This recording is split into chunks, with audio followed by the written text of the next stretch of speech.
Welcome sa munting YouTube channel natin guys. Please support my videos. Like, comment and subscribe lang po mga idolo. Maraming salamat po. Story Present, Myriad World Inventory Box. Kabanata 1491. I can't explain it clearly sa phone. Humanap ka muna ng mapagtatagwan. I has arranged for someone to pick you up. Sabi ng ama ni Qingshan sa telepono. Bagamat hindi sinabi ng ama ni Qingshan kung ano ang problema, ramdam pa rin ni Qingshan ang pagkaapurahan sa mga salita ng kanyang ama. Malinaw, ang bagay na ito ay lubhang apurahan at lubhang mapanganib. Kung hindi, sa ugali at katayuan ng kanyang ama, imposibleng kumilos siya ng ganito. Okay, nakuha ko. Tumango si Qingshan. Medyo kinakabahan din ang puso niya. Obviously, dapat may problema ang kanyang ama sa pagkakataong ito. Sa katunayan, bagamat si Qingshan ay nasa entertainment industry at walang gaanong pakialam sa mga bagay ng kanyang ama, alam din niya na nitong mga nakaraang taon, ang kapaligiran sa hukbo ay hindi tama. Maraming mga malalaking kuha sa itaas ang may sariling mga kampo, at ang kanyang ama ay tiyak na magagapos ng isang tao. Gayunpaman, bago ito, ang kanyang ama ay palaging neutral at hindi pinapaboran ang sinuman. Siya lamang ang nagmamalasakit sa paggawa ng sarili niyang mga bagay. Kahit na ito ay mabuti at nakakuha ng suporta ng ilang mga tao, malinaw naman, hindi lahat ay handang makita ang kanyang ama na hindi kasama dito. And this time, for her father to be so flustered, it might be related to those situations. Pagkatapos ibaba ang telepono, walang pakialam si Qingshan sa pag-aayos ng kanyang mga gamit. Kinuha niya ang phone niya at handa nang tumakbo palabas. Gayunpaman, nang tumakbo siya sa pintuan, bahagya siyang nag-alinlangan at bumalik sa silid. Kinuha niya ang script at kinuha iyon. May kakaibang pakiramdam si Qingshan para sa script na ito at sa nakaraang lyric book. Ayaw niyang sumuko ng ganoon lang. Siya yun. Panipi. Sa oras na ito, kalalabas lang ni Huang Feng sa elevator at babalik na sana sa kanyang silid. Gayunpaman, hindi niya inaasahang may kakilala siya sa koridor ng hotel. Ang taong ito ay si Qingshan. Gayunpaman, sa oras na ito, mukhang hindi maganda ang sitwasyon ni Qingshan. Medyo kinakabahan ang kanyang mukha, at hindi na kasing bagal ng dati ang kanyang paglalakad. Sa halip, tumakbo siya. Isipin mo ito, kung gaano hindi komportable na tumakbo ng naka-high heels. Nang makita ni Huang Feng ang kanyang hitsura, naramdaman niyang tila may problema siya. Gayunpaman, hindi sila magkakilala ng dalawa, kaya hindi siya direktang makausap ni Huang Feng. Nakatingin lang siya habang dumadaan ang kabilang party sa kanya. Tumayo si Huang Feng sa harap ng kanyang silid at tumingin kay Qing Zuan na dahan daw ang tumatakbo palayo. May mga pagdududa sa kanyang puso. Hindi niya alam kung ano ang mali sa kanya. Dati, kapag nasa set siya, kahit na nakatagpo siya ng ganoong sitwasyon, napakalma niya, na naging dahilan upang tumingin si Huang Feng sa kanya sa isang bagong liwanag. Pero ngayon, parang ibang-iba na ang performance niya sa dati. Habang nag-iisip si Huang Feng kung ano ang nangyayari, may ilang taong nakaitim na biglang lumitaw sa dulo ng koridor. Nang makita nilang tumatakbo si Qing Zuan, bahagyang natigilan sila. Pagkatapos, sinabi ng pinuno, ang target ay lumitaw, hulihin siya. Nagulat si Qing Zuan sa biglang pagsulpot ng mga taong ito. Nang makitang sumugod ang mga ito patungo sa kanya, napasigaw siya sa takot at tumalikod upang tumakbo pabalik. Gayunpaman, ang bilis ni Qing Zuan ay halatang hindi maihahambing sa mga lalaking nakaitim na damit. Isa pa, naka-high heels pa siya kaya natural na mas mabagal ang takbo niya. Kaya naman, hindi siya nakatakbo ng malayo bago siya naabutan. Medyo desperado si Qing Zuan. Bagamat hindi niya alam kung sino ang mga taong ito, nang maisip niya ang nakaraang tawag sa telepono ng kanyang ama, naramdaman ni Qing Zuan na ang mga taong ito ang mga taong gustong iwasan ng kanyang ama. Hindi niya lang inaasahan na bago pa siya makatakas sa hotel na ito ay nahanap na siya ng kabilang partido. Gayunpaman, nang malapit nang ipikit ni Qing Zuan ang kanyang mga mata sa kawalan ng pag-asa at maghintay na mahuli, isang anino ang biglang sumilay sa kanyang harapan. Pagkatapos, nakarinig siya ng bang-bang na tunog na sinasabayan ng hiyawan. Huminto si Qing Zuan na may ilang pagdududa. Lumingon siya at tumingin sa likod, only to found na ang mga taong humahabol sa kanya kanina ay bumagsak lahat sa lupa sa mga oras na ito, at may isang taong nakatayo sa tabi niya, isang taong nadaanan niya lang. Gayunpaman, paulit-ulit na tiningnan ni Ching Zuan ang taong ito. Hindi niya maalala kung kailan niya nakita ang taong ito, ngunit ang kabilang partido ay nagkusa na tulungan siya. Hindi pinansin ni Huang Feng ang naguguluhang ekspresyon ni Ching Zuan. Nakaramdam siya ng pagkakilala sa mga lalaking ito na nakasuot ng itim. Kung hindi siya nagkamali ng hula, dapat itong mga taong ito ang mga tao sa sasakyan noon. Pamilyar na pamilyar sa kanya ang mamamatay tao nilang aura. Halika, patayin mo siya. Bagamat ang mga taong iyon ay natamba ni Huang Feng sa isang iglap, mayroon pa rin silang misyon, kaya hindi sila sumuko. Kaya, itinaas nila ang kanilang mga baril at gustong patayin si Huang Feng. Ang kanilang misyon ay makuha si Ching Zuan hanggat maaari. Para naman sa iba, buhay man o patay, hindi ganoon kahalaga. Gayunpaman, sa sandaling itinaas nila ang kanilang mga bibig, naramdaman nila na ang anino na nakatayo sa tabi ni Ching Zuan ay nawala. Pagkatapos, bago pa sila makapag-react, ang kanilang mga katawan ay malubhang nasugatan, at isa-isa, sila ay nawalan ng malay. Dahil hindi pa rin nila alam kung ano ang nangyayari, at dahil binalak ni Huang Feng na manatili sa mundong ito ng ilang sandali, hindi sila direktang pinatay ni Huang Feng, ngunit direktang nawalan ng malay, pagkatapos ay tumalikod at naglakad patungo kay Ching Zuan. Walang malay si Ching Shan na umatras ng 2 hakbang. Nakita niya kung gaano kabangga si Huang Feng ngayon. Napakaraming tao na may hawak na baril, ngunit lahat sila ay inalagaan ni Huang Feng. Makikita kung gaano siya kalakas. Ganoon na ba ako Katikot? Matapos makita ang kanyang aksyon, nakangiting sabi ni Huang Feng. Noon lang nag-react si Ching Zuan. Ngayon lang siya iniligtas at tinulungan ng kabilang partido, kaya hindi niya kailangang matakot sa kanya. Kaya, tumigil siya sa pag-atres, tumingin kay Huang Feng at nagtanong, "Sino ka? Bakit mo ako niligtas?" "Panipi. Ako, daan lang ako." Isipin na lang ang nangyari ngayon bilang isang bayani na nagligtas ng isang kagandahan. Siyempre, may isip mo rin na wala akong magawa. Nagkibit balikat si Huang Feng at sinabi, pagkatapos ay sinabi kay Ching Zuan, "Okay, dahil ayos ka lang, aalis muna ako." Pagkatapos magsalita ni Huang Feng, hindi na siya bumalik sa silid, ngunit diretsyong lumabas. Matapos mangyari ang ganoong bagay, wala nang paraan upang magpatuloy sa pamumuhay sa silid na ito. Siguradong may darating para mag-imbestiga. Matapos magising ang mga taong ito sa lupa, malamang na hindi nila siya pakakawalan. Para makaiwas sa gulo, minabuting lumipat sa ibang tirahan. Maghintay. Nang makitang aalis na si Huang Feng, nagmamadaling sumigaw si Ching Zuan, pagkatapos ay mabilis na tumakbo ng 2 hakbang patungo sa gilid ni Huang Feng at sinabing, "Kukunin kita bilang bodyguard para protektahan ako sandali, maaari mong pangalanan ang presyo." Nakita ni Ching Zuan ang husay ni Huang Feng, kaya alam niyang mapoprotektahan siya nito, at bago dumating ang mga taong ipinadala ng kanyang ama, malinaw na mas ligtas na sundin si Huang Feng. Bukod dito, hindi inakala ni Ching Zuan na ang mga taong ipinadala ng kanyang ama ay mas malakas kaysa kay Huang Feng. "Tumanggi ako." Walang iniisip na sinabi ni Huang Feng, "Dapat kang umalis bago sila magising." Kabanata 1492, Maghintay. Bahagyang natigilan si Ching Shan sa mapagpasyang pagtanggi ni Huang Feng, ngunit sinundan pa rin niya si Huang Feng dahil nakaramdam pa rin siya ng kaunting takot sa oras na ito. Sa pamamagitan lamang ng pagsunod kay Huang Feng ay nakakaramdam siya ng seguridad. "Bakit ka tumanggi na maging bodyguard ko?" tanong ni Ching Shan. "Hindi interesado," sabi ni Huang Feng.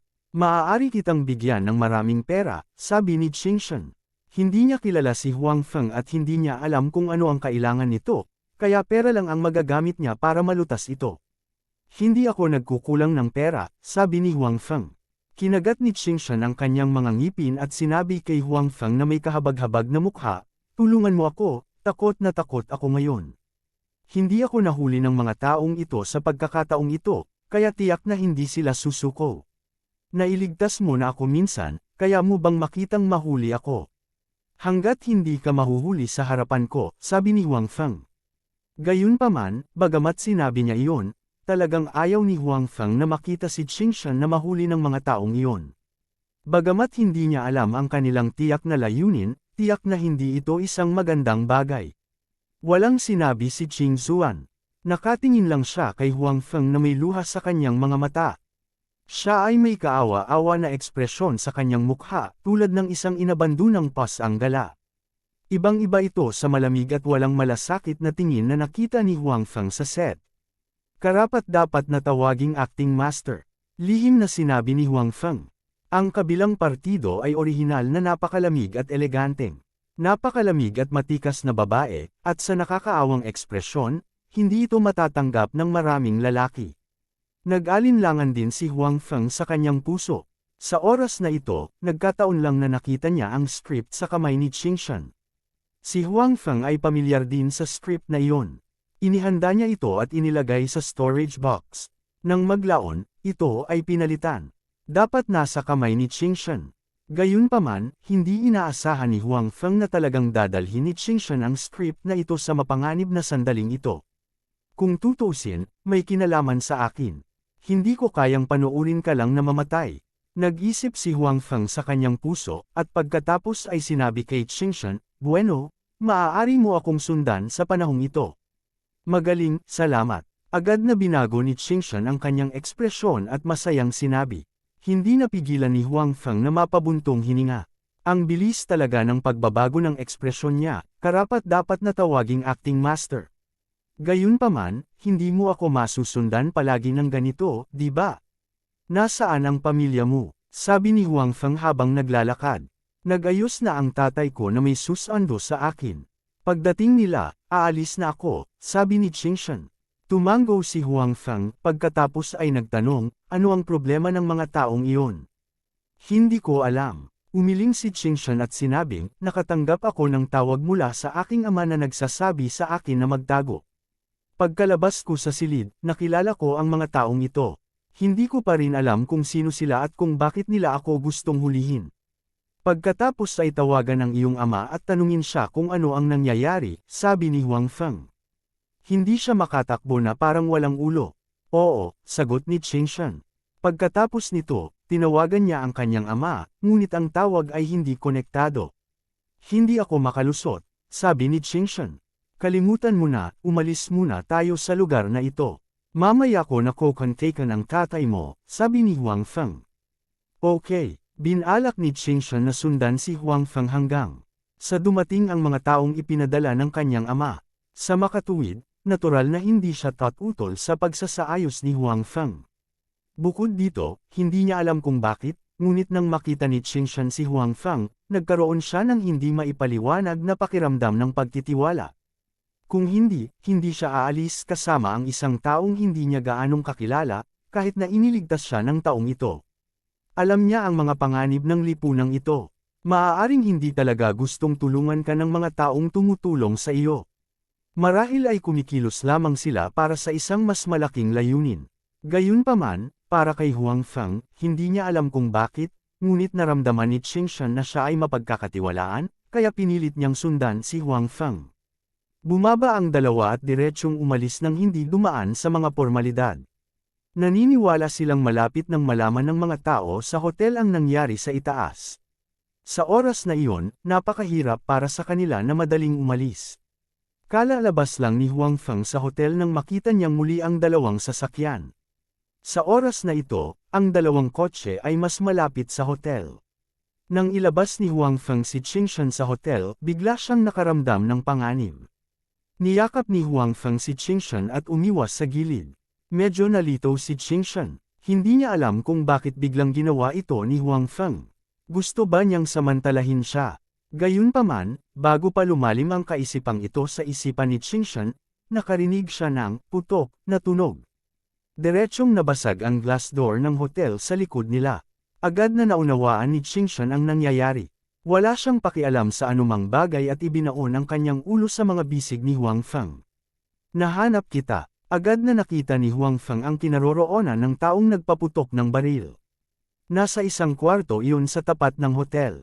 Malamang sniper iyon. Bukod dito, pagkatapos ng putok ng baril na iyon, ilang tao rin ang bumaba mula sa dalawang sasakyan.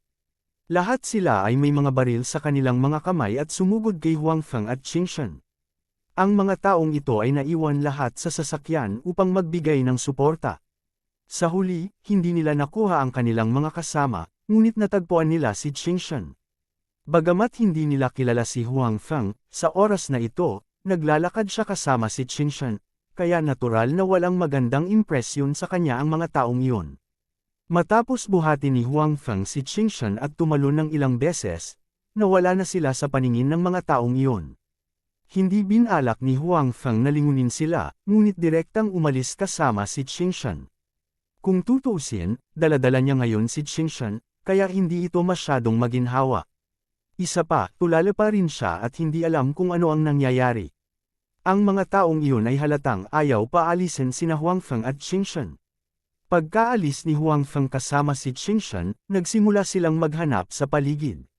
Kasabay nito, tumawag din sila para sa backup dahil nalaman nila na ang mga bagay ay mas komplikado kaysa sa naisip nila. Makalipas ang 10 minuto, lumitaw na sina Qingshan at Huang Feng sa kabilang dulo ng lungsod. Ginamit ni Huang Feng ang ID card sa storage box para magbukas ng kwarto at nanatili sa Qingshan. Tungkol naman sa ID card ni Qingshan, halatang hindi ito magagamit sa ngayon. Kung hindi, magiging madali itong malaman. Kahit nasa pagpasok sa hotel, sadyang ibinaba ni Qingshan ang kanyang ulo. Bagamat ang pagtira sa iisang silid kasama ang isang estranghero sa kabaligtaran ng kasarian ay nakaramdam ng kaunting hindi komportable si Qingshan, ngunit sa oras na ito, wala siyang pakialam. Bukod dito, palaging binibigyan ni Huang Feng si Qingshan ng pakiramdam ng pagtitiwala, kaya pagkatapos ng ilang sandali na nahihiya si Qingshan, tinanggap niya ito. Sa oras na ito, ang pinakamahalagang bagay para sa kanya ngayon ay ang makipag-ugnayan sa kanyang ama, sabihin sa kanya kung saan siya nakatira, at hayaan siyang magpadala ng isang tao na susando sa kanya. Gayunpaman, pagkatapos gumawa ng ilang mga tawag sa telepono sa silid, ang ekspresyon ni Qingshan ay naging mas pangit. Kabanata 1493, Anong wala, hindi ka pa rin makalusot. Samaan daw si Huang Feng sa kama at tumingin kay Qing Zuan. Sa pagtingin sa hitsura ni Qing Zuan, alam niyang tiyak na hindi maganda ang takbo. Tumango si Qing Zuan at sinabing, naka-off ang telepono. Mukhang napakakomplikado ng mga bagay, ungol ni Huang Feng. Noong una, gusto niyang iligtas ang kabilang partido at hintayin ang mga taong ipinadala ng ama ni Qing Zuan na dumating. Kung gayon, magiging maayos siya. Gayunpaman, hindi makontak ang ama ni Qing Zuan. Ano pa ang magagawa niya? Magiging maayos din ang tatay ko, di ba? Sabi ni Qing Zuan na may nanginginig na boses. Sa una, hindi niya akalain, ngunit maraming tawag sa telepono ang hindi makonekta. Kaakibat ng dating gawin ng kanyang ama sa telepono, hindi niya maiwasang isipin iyon. Huwag kang ang mag-isip, maaaring hindi kasing sama ng iniisip mo, sabi ni Huang Feng. Pero, kahit anong tawag ko sa kanya noon, pwede namang konektado ang phone niya. Sabi ni Qing Zuan na may pangit na ekspresyon. Kung tutusin, nasa mataas na posisyon ang kanyang ama. Bagamat hindi alam ng maraming tao ang kanyang pribadong numero, ang mga nakakaalam ng kanyang pribadong numero ay tiyak na hindi ordinaryong tao. Sa pangkalahatan, ang mga bagay na kanilang sinabi ay hindi mahalaga. Sa makatuwid, ang kanyang telepono ay naka-on 24 na oras sa isang araw. Gayunpaman, ngayon ay hindi ito maaaring konektado. Obviously, may nangyari. Baka may importante siyang gagawin ngayon kaya pinatay niya ang phone niya. Nag-isip sandali si Huang Feng at sinabi, sana nga, sabi ni Qing Zuan. Siyempre, umaasa siyang tama ang hula ni Huang Feng. Bukod dito, umiral din ang posibilidad na ito. Gayunpaman, sa pag-aakalang siya ay inatake at pinatay pa nga ngayon, nadama ni Qing Zuan na ang bagay na ito ay hindi simple. Walang nakagawa nito dati. Sige, maligo ka na at matulog ka ng mahimbing. Paggising mo, magiging maayos din ang lahat, sabi ni Huang Feng. Bahagyang namula si Qingshan sa mga salita ni Huang Feng. Maging ang dati niyang pag-aalala ay nabawasan ng husto. Ngayon lang niya napagtanto na kasalukuyan pala siyang nakatira sa iisang kwarto kasama nitong opposite sex na ngayon lang niya nakilala. Naliligo man ito o natutulog, hindi maginhawa. Si Qing Zuan ay walang gaanong pakikipag-ugnayan sa opposite sex sa entertainment industry. At most, sa show lang sila nagkatrabaho. Maliban sa trabaho, bihira siyang makihalubilo sa opposite sex. Gayunpaman, hindi ito nangangahulugan na wala siyang mga taong humahabol sa kanya. Sa katunayan, marami pa rin ang humahabol sa kanya. Dahil man ito sa kanyang pagkakakilanlan, kanyang background, o sa kanyang kagandahan. Sa madaling salita, si Ching Zuan ay talagang kaakit-akit sa opposite sex. Maraming tao ang humahabol sa kanya. Gayunpaman, palaging pinapanatili ni Ching Zuan ang isang magalang na distansya mula sa mga taong iyon. Sa ngayon, mas nakatutok siya sa sarili niyang career. Dahil dito, kakaunti ang pakikipag-ugnayan niya sa kabaligtaran ng kasarian. Tulad ngayon, ang pananatili sa iisang kwarto kasama si Huang Feng ay isang bagay na hindi pa nangyari noon. Anong wala? Ngayon alam mo na kung paano mahiya at matakot. Tiningnan ni Huang Feng ang kinakabahang hitsura ni Ching Zuan at nakangiting sinabi, "Ikaw ang nagpumilit na sundan ako." Matapos sabihin ni Huang Feng, mas napahiya si Ching Zuan. Tama si Huang Feng. Siya nga ang nagkusa na sundan si Huang Feng. Gayunpaman, inisip lamang niya ang panganib.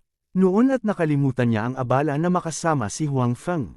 "Sige, bilisan mo. Hindi ako sisilip, at wala akong gagawin sa'yo. Kung talagang may masamang intensyon ako, sa tingin mo makakatakas ka." Sabi ni Huang Feng, "Bilisan mo at maligo. Gusto ko ding maligo mamaya.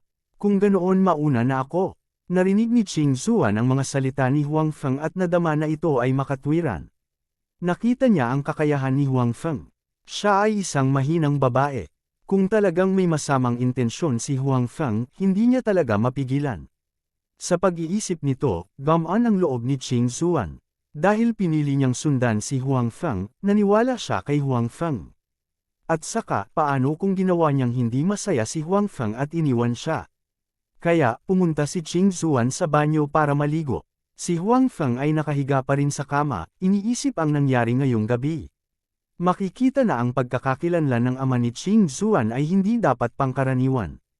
Kung walang aksidente, ang mga taong dumating para hulihin si Ching Zuan ngayong gabi ay dahil din sa ama ni Ching Zuan.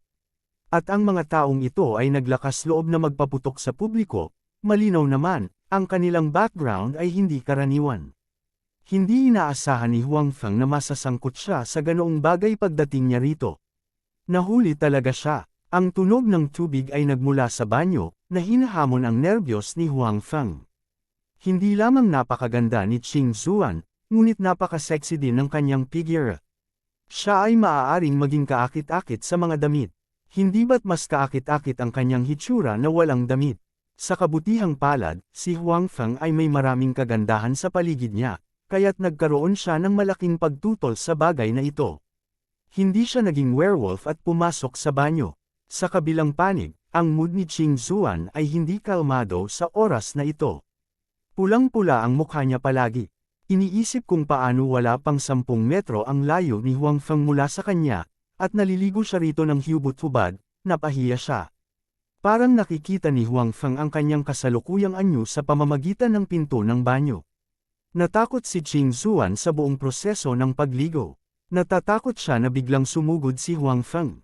Malaki ang tiwala niya sa kanyang kagandahan at alam kung gaano siya kaakit-akit sa mga lalaki. Sa totoo lang, kahit na hindi makayanan ni Huang Feng ang stimulation at nagmamadaling pumasok, hindi talaga magugulat si Ching Zuan. Kaya, upang hindi mapuko ang nerbiyos ni Huang Feng, si Ching Zuan ay naligo ng mabilis hanggat kaya niya at pagkatapos ay gustong lumabas. Sa pagkakataong ito, naalala niyang nagmamadali siyang lumabas at hindi nagdala ng pampalit na damit. Pawis na pawis ang dati niyang damit, at halatang hindi komportable na isuot iyon. Medyo nababalisa si Ching Zuan, ngunit hindi siya maaaring manatili sa banyong ito magpakailanman, tama ba? Kaya naman, pagkatapos ng ilang sandali na mag-alinlangan, wala siyang nagawa kundi ang balutin ang sarili sa bath towel na inihanda ng hotel at lumabas ng banyo. Halatang hindi masyadong malaki ang bath towel na inihanda ng hotel. Pagkatapos niyang takpan ang tuktok ng kanyang katawan, ang ibaba ay maabot lamang ang tuktok ng kanyang mga tuhod. Pag-upo niya, kapag hindi niya pinansin, malalantad siya. Matapos ang ilang ikot ng pag-ikot at pag-ikot, hindi na niya hinayaang masakop pa ng bath towel ang kanyang katawan. Nagkatikip lang ng ngipin si Ching Zuan, ibinaba ang ulo, at lumabas ng banyo. "Lumabas ka na, maliligo na rin ako," sabi ni Huang Feng nang makita niyang lumabas si Ching Zuan. Gayunpaman, agad siyang naakit ni Ching Zuan sa kanyang harapan. Ang kanyang tuwid at balingkinitang mga binti, malinaw na balat, at ang kanyang dibdib na natatakpan ng bath towel ay sapat na upang maakit ang mga mata ng mga tao. Bagamat hindi siya tumingin kay Huang Feng, ramdam ni Qing Zuan ang titig ni Huang Feng, at ang kanyang mukha ay lalong namumula. Nang makita ang sitwasyong ito, tuyong umubo si Huang Feng at saka pumasok sa banyo. Kabanata 1494, Hu. Nang makitang sa wakas ay inalis na ni Huang Feng ang kanyang tingin at pumasok sa banyo, nakahinga rin ng maluwag si Qing Zuan. Ngayon lang, ang nagbabagang tingin ni Huang Feng ay talagang nagbigay sa kanya ng takot. Masyado siyang pamilyar sa titig na iyon, kaya natatakot siyang hindi ito mahawakan ni Huang Feng. Sa kabutihang palad, hindi siya binaygo ni Huang Feng at walang ginawa sa kanya. Kalokohan, nasa banyo pa ang damit ko. Biglang naalala ni Qing Zuan ang isang bagay na nagpapanik sa kanya. Iyon ay, ang mga damit na pinalitan niya ay nasa banyo pa rin. Dahil ngayon lang nasa labas si Huang Feng, nahihiya siyang ilabas ang mga damit na iyon. Kailangang malaman ng isa na nandoon ang kanyang underwear sa loob, kaya natural na hindi magandang ilabas ito ng direkta. Isa pa, gusto pa niyang labhan ang mga damit na iyon mamaya, kung hindi, wala na siyang maisusuot na damit bukas. Gayunpaman, ngayon lang niya naalala na mas hindi nararapat na ilagay ang mga damit sa banyo. Napakalaki lang ng banyo, at kapag pumasok si Huang Feng sa banyo para maligo, siguradong makikita niya ang mga damit nito, lalo na ang underwear nito, na nasa itaas pa rin. Sa pag-iisip na maaaring nakita na ni Huang Feng ang kanyang damit na panloob sa oras na ito, mas lalong namula ang mukha ni Qing Zuan, na para bang tumutulo na ang dugo. Nag-aalala siyang nakatayo roon, sa oras na ito, hindi niya matawagan si Huang Feng at pagkatapos ay kunin ang mga damit, tama ba? Siguro sa oras na ito, nagsimula na si Huang Feng na maghubad ng kanyang damit. Hindi niya nakikita. Kaya lang aliwin ni Qing Zuan ang kanyang sarili ng ganito, umaasa na hindi napansin ni Huang Feng ang damit na pinalitan niya. Gayunpaman, ang panalangin ni Qing Zuan ay halatang walang silbi. Sa oras na ito, si Huang Feng ay nakatayo sa banyo, nakatitig sa isang tumpok ng mga damit na tulala. Ang mga damit na iyon ay halatang pinalitan ni Qing Zuan, ang nangungunang dalawa ay damit na panloob, na parehong itim na puntes. Hindi inaasahan ni Huang Feng na isusuot niya ito ng napaka-sexy, ngunit dahil sa damit sa labas, hindi niya ito nakita. No wonder she looked quite majestic in front of her just now. Ungol ni Huang Feng habang nakatingin sa itim na harang. Ayon sa mayamang karanasan ni Huang Feng, hindi maliit ang laki ng hadlang. Ito ay tiyak na higit sa normal na pamantayan. Ang imahe ni Qing Zuan na nakasuot ng damit na panloob ay lumitaw sa isip ni Huang Feng. Talagang sumama ang loob nito sa kanyang malamig at eleganteng estilo, ngunit maaari rin itong mag-stimulate ng higit pa sa mga tao. Sa kabutihang palad, si Huang Feng ay walang ginawang out of line. Matapos tingnan ay naghubad na siya ng damit at naligo. Ang bilis ng shower ni Huang Feng ay natural na mas mabilis, at hindi nagtagal ay natapos na rin siya sa pagligo. Sa tuwing magte-teleport si Huang Feng, bibili siya ng damit na papalitan niya. Pagkatapos ng lahat, hindi niya maaaring dalhin ang mga bagay mula sa totoong mundo sa kanyang storage box. Bagamat na-upgrade ito at nagdagdag ng ilang function, posible lang na dalhin ang mga bagay mula sa totoong mundo patungo sa ibang espasyo sa pamamagitan ng ahente. Nang mag-teleport si Huang Feng sa kanyang sarili, hindi niya maipasok ang mga bagay. Siyempre, hindi kasama dito ang mga bagay na ipinalit sa storage box. Matagal nang wala si Huang Feng sa lugar na ito. Wala siyang oras bumili ng damit kagabi kaya wala siyang suot na damit. Noong una, gusto niyang bumili ng ilan noong nag-shopping siya ngayong gabi, ngunit naantala siya sa bagay ni Qing Zuan, kaya wala siyang pamalit na damit ngayon. Mukhang kailangan kong mag-isip ng paraan. Tinitigil ni Huang Feng ang damit na pinalitan niya at bamulong sa sarili. Pagkatapos noon, ginamit niya ang water magic na matagal na niyang hindi ginagamit, ang water ball technique. Ang lakas ng pag-atake ng skill na ito ay hindi masyadong mataas, ngunit minsan, mayroon itong mga espesyal na gamit. Halimbawa, ngayon, magagamit na niya ito sa paglalaban ng mga damit, at napakalinis nito. Ginamit ni Huang Feng ang water ball technique sa kanyang damit, at lumitaw ang isang water ball na kasing laki ng football sa mga daliri ni Huang Feng. Ngayong malalim na ang panloob na lakas ni Huang Feng, natural na mas malakas ang enerhiya sa kanyang katawan, at mas malakas din ang kapangyarihan ng magic na ginamit niya. Inihagis ni Huang Feng ang water ball gamit ang kanyang kanang kamay, at ang water ball na kasing laki ng football ay nabasag sa kanyang damit at sumabog. Pagkatapos, naging tubig ito at umagos pababa, at nawala ang mga mantsa ng pawis at iba pang maruruming bagay sa kanyang damit. Well, hindi masama ang epekto. Tiningnan ito ni Huang Feng at sinabing may kasiyahan. Sa kasanayang ito, mas madaling hugasan ang kanyang mga damit. Bukod dito, ito ay napakalinis, at walang nalalabi, mas mahusay kaysa sa paggamit ng detergent. Tiningnan ni Huang Feng ang tumpok ng mga damit ni Qingshan sa tabi niya. Pagkatapos mag-isip tungkol dito, ginamit din niya ang water ball technique dito, na maaaring ituring bilang pagtulong sa kanya sa paghugas nito, na naging iligtas sa kanya ng maraming problema. Matapos gawin ang lahat ng ito, lumabas si Huang Feng sa banyo na may dalang bath towel. Sa oras na ito, si Qingshan ay nasa silid, nakaupo nang hindi mapakali. Nang makita niyang lumabas si Huang Feng, namumula pa rin ang kanyang mukha, lalo na nang makita niya ang gwapong figure ni Huang Feng, mas lalong namula ang kanyang mukha. Ang panloob na lakas at mahika ni Huang Feng ay hindi lamang nagpapataas ng kanyang lakas, ngunit dahan-dahan ding binago ang ugali at figure ni Huang Feng. Ngayon, malaki na ang pinagbago niya kumpara noong kakagraduate lang niya. Ang kanyang ugali at figure ay madaling makapagbigay ng magandang impresyon sa kanya sa mga estranghero ng di kasekso kapag nakita nila siya. Gayunpaman, halatang mas nag-aalala si Qingshan sa mga damit sa banyo, kaya nang makita niyang lumabas si Huang Feng, ibinaba niya ang kanyang ulo at nagmamadaling pumunta sa banyo na may bath towel, na gustong maglaba ng mga damit. Gayunpaman, pagdating niya sa banyo, nalaman niyang nilaban na ang kanyang mga damit, at isinabot ang mga ito upang matuyo. Tumutulo pa rin ng tubig ang itim na underwear.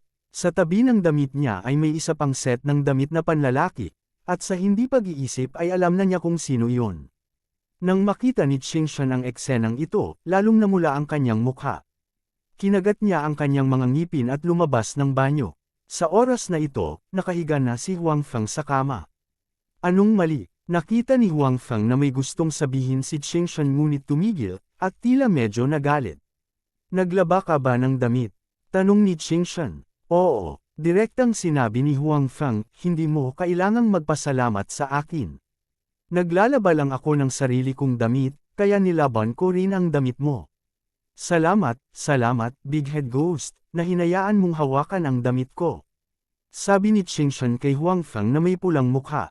I'm being kind. Looking at your appearance, hindi ka pa naglalaba ng damit. Kung hindi malinis ang damit, it will be very uncomfortable to wear, sabi ni Huang Feng. Iyan ang aking negosyo. Kinagat ni Qingshan ang kanyang mga ngipin at sinabi, nagsisi siyang lumabas kasama si Huang Feng. Sa pag-aakalang nahawakan ni Huang Feng ang kanyang damit, hindi niya alam kung nakagawa siya ng iba pang kasuklam-suklam na mga bagay. Narinig niya na may mga espesyal na libangan ng ilang lalaki. Well, ang mabuting intensyon ay naging masama. Nagkibit balikat si Huang Feng at sinabing, paano kung didumihan ko ulit ang iyong mga damit, at ikaw mismo ang maglalaba? Tinitigan ni Qing Zuan si Huang Feng nang walang sinasabi. Gayunpaman, ang kanyang mga mata ay puno ng mali siya. Malinaw na hindi niya isinasaalang-alang ang mungkahi ni Huang Feng. Well, naglalaba lang yan ng damit mo. Hindi ko nahahawakan ang mga damit mo in the future, sabi ni Huang Feng. Kabanata 1495. Nang marinig ang mga salita ni Huang Feng, walang magawa si Qingshan. Nalaban na ang mga damit, kaya walang kwentang sabihin ngayon. Gayunpaman, nag-aalala pa rin siya at nagtanong, ginamit mo ba ang aking damit para gawin ang ganoong uri ng bagay? Kung talagang ginawa ni Huang Feng ang ganoong bagay sa kanyang mga damit, kahit nahugasan ito ng malinis, itatapon niya ito. Anong klaseng bagay? Hindi naintindihan ni Huang Feng kung ano ang ibig sabihin ng Qingshan noong una. Ito ang gusto ninyong gawin ng mga lalaki, sabi ni Qingshan. Matapos ang napakaraming taon sa industriya ng libangan, bagamat protektado siya ng kanyang ama at hindi kontaminado, marami siyang alam. Anong gustong gawin ng mga lalaki? Nag-aalinlangan itong inisip ni Huang Feng, at pagkatapos ay naunawaan. Sinabi niya kay Qingshan, Dam, anong klaseng tao sa tingin mo ako? Dahil maraming babae si Huang Feng, matagal na niyang hindi inalagaan ang kanyang sarili. Paano niya magagawa ang ganoong bagay sa damit ni Qingshan? Sino ang nakakaalam kung ginawa mo ito o hindi, sabi ni Qingshan. Malinaw, ang katotohanan na si Huang Feng ay nagkusa na tulungan siyang maglaban ng kanyang mga damit ay hindi lamang nagpapasalamat sa kanya, ngunit nagdulot din sa kanya ng paghihinala. Iniisip niya kung may nagawang mali si Huang Feng, kaya nagkusa siyang labhan ang kanyang damit para sirain ang ebidensya. Kung mayroon talaga akong ganoong ideya, kailangan ko bang gawin ito sa iyong mga damit? Hindi ba pwedeng hanapin na lang kita ng diretsyo? Sa tingin mo kaya mong labanan? Naiinis na sabi ni Huang Feng. Medyo nahihiya ang mukha ni Qingshan, ngunit naiintindihan din niya na makatwiran ang mga salita ni Huang Feng. Kung talagang mapusok si Huang Feng dahil sa kanyang damit, wala siyang gagawin sa kanyang damit. Siya na mismo ang maghahanap sa kanya. Wala siyang pagtutol sa harapan niya. Well, naniniwala ako sa iyo, sabi ni Qingshan. Napaisip din siya, hindi dapat ganoong tao si Huang Feng. Kung gayon ay nagpapasalamat ako. Sabi ni Huang Feng na masama ang loob. Kung alam niya, hindi niya ito tutulungang maglaban ng damit. Dahil sa reaksyon ni Huang Feng, mas gamaan ang pakiramdam ni Qingshan. Sa wakas ay nagpakita siya ng ngiti sa kanyang mukha at sinabing, "You're welcome." Sige, let's talk about your family. Halatang hindi ordinaryong tao ang mga dumating para hulihin ka ngayon. Talagang naglakas loob silang bumaril sa downtown area. At saka, malakas ang aura ng murderers sa kanila. Siguradong hindi sila ordinaryong tao, sabi ni Huang Feng. Ang mga salita ni Huang Feng ay naging dahilan upang muling maging mabigat ang kalooban ni Qingshan. Nawala ang ngiti sa kanyang mukha nang magsimula siyang mag-alala sa kanyang ama. I don't know who those people. Dapat sila yung mga taong sinabihan ako ng tatay ko na iwasan ko. Ganun pa man, urgent ang sitwasyon noon, kaya hindi masyadong nasabi ng tatay ko sa telepono, kaya wala akong masyadong alam, sabi ni Qingshan. May alam siguro ang tatay mo. Sa totoo lang, dumating ang mga taong ito para hulihin ka dahil sa tatay mo. Sinabi ni Huang Feng, tama, ano ba talaga ang ginagawa ng iyong ama? Isang sundalo, sabi ni Qingshan. Saglit siyang nag-alinlangan bago nagpatuloy, Lu Yunfeng ang pangalan niya. Lu Yunfeng. Si Huang Feng ay medyo nalilito. Kung tutuusin, kagagaling lang niya sa mundong ito, kaya wala siyang masyadong alam tungkol sa ilang mga sikat na tao sa mundong ito. Hindi mo alam, naguguluhan din si Qingshan. Ang kanyang ama ay madalas na lumitaw sa mata ng publiko at isa sa mga makapangyarihang tao sa bansang ito. Hindi ko alam. Umiling si Huang Feng at sinabing, karaniwan kong wala akong pakialam sa ganitong uri ng bagay. Tumango si Qingshan at hindi nag-alinlangan ng anuman. Sa halip, sinabi niya, siya ay nasa hukbo, at maaari siyang may ranggo sa nangungunang limang sa buong sistema ng hukbo. Nako, big shot talaga siya. Nagulat na sabi ni Huang Feng. Dati, si Huang Feng ay may kaunting pangunawa sa mundong ito. Alam niya na sa mundong ito, ang kapangyarihan ng militar ay mas malaki kaysa sa Huaxie sa Earth. Masasabing magkapantay sila ng mga politiko. Minsan, mas makapangyarihan pa sila. Tutal, may hawak silang mga baril. At ang ama ni Qingshan ay talagang nireranggo sa nangungunang limang sa hukbo. Siya ay talagang isang malaking pagbaril at may malaking kapangyarihan. Gayunpaman, lalo nitong naging curious si Huang Feng. Ang anak na babae ng tulad ng isang malaking pagbaril ay talagang nakatagpo ng ganoong bagay. Kung hindi siya nagpakita sa oras, siya ay kinuha. Tila ang taong gumawa ng paglipat sa Qingshan ay dapat magkaroon ng magandang background. Hindi bababasa, hindi ito dapat na mas masahol pa kaysa sa ama ni Qingshan. Kung hindi, hindi siya matatakot sa kanya. So, hindi Qingshan ang tunay mong pangalan? Tanong ni Huang Feng. Well, Lu Zuan ang pangalan ko. Qingshan ang stage name ko nang pumasok ako sa entertainment circle. Sinabi ni Qingshan na siya ring Lu Zuan. Tapos, medyo natigilan siya. Tiningnan niya si Huang Feng na may bakas ng pagsusuri at pagbabantay at sinabi, paano mo nalaman ang pangalan ko? Simula nang magkakilala sila hanggang ngayon, wala na silang time na magpakilala sa isa't isa. Paano nalaman ng kabilang partido ang kanyang pangalan? Hindi kaya nagkataon lang ang kanilang pagkikita, ngunit sadyang inayos ng kabilang partido. Kilala ba siya ng kabilang partido sa simula? You are a big star. Nakakapagtaka bang alam ko ang pangalan mo?